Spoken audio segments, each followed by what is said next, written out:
Right ఇక మరో breaking news చూస్తున్నాం. ఆరోగ్యశ్రీ సేవల పెండింగ్ బిల్లుల కోసం ఏపీ ప్రభుత్వం 203 కోట్ల రూపాయలు విడుదల చేసింది. అయితే 1500 కోట్ల బిల్లులు పెండింగ్ లో ఉండడంతో ఇవాల్టి నుంచి ఆరోగ్యశ్రీ సేవలు నిలిపివేస్తున్నామని హాస్పిటల్ అసోసియేషన్ నిన్న ప్రకటించింది.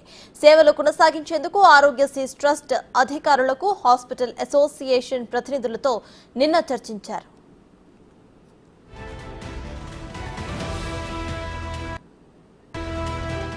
సేవలు కొనసాగించాలని కోరారు. త్వరలోనే పెండింగ్ బిల్లులు చెల్లిస్తామని హామీ ఇచ్చారు. గతంలోనూ ఇలాగే చెప్పినప్పటికీ బిల్లులు చెల్లింపులు జరగలేదని హాస్పిటల్ అసోసియేషన్ ప్రతినిధులు తెలిపారు. సేవల కొనసాగించేది లేదని తేల్చి చెప్పారు. ప్రకటనలు తప్ప బిల్లుల చెల్లింపులకు చర్యలు తీసుకుంటున్నట్టుగా తమకు ఏమీ కనిపించడం లేదని అసోసియేషన్ ప్రతినిధులు అన్నారు.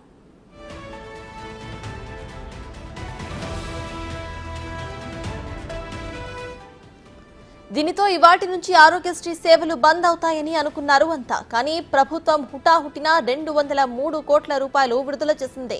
దీంతో హాస్పిటల్ అసోసియేషన్ ఎలా స్పందిస్తుంది అనేది తెలియాల్సి ఉంది. సేవలు కొనసాగిస్తారా లేదా అనేది తేలాల్సి ఉంది.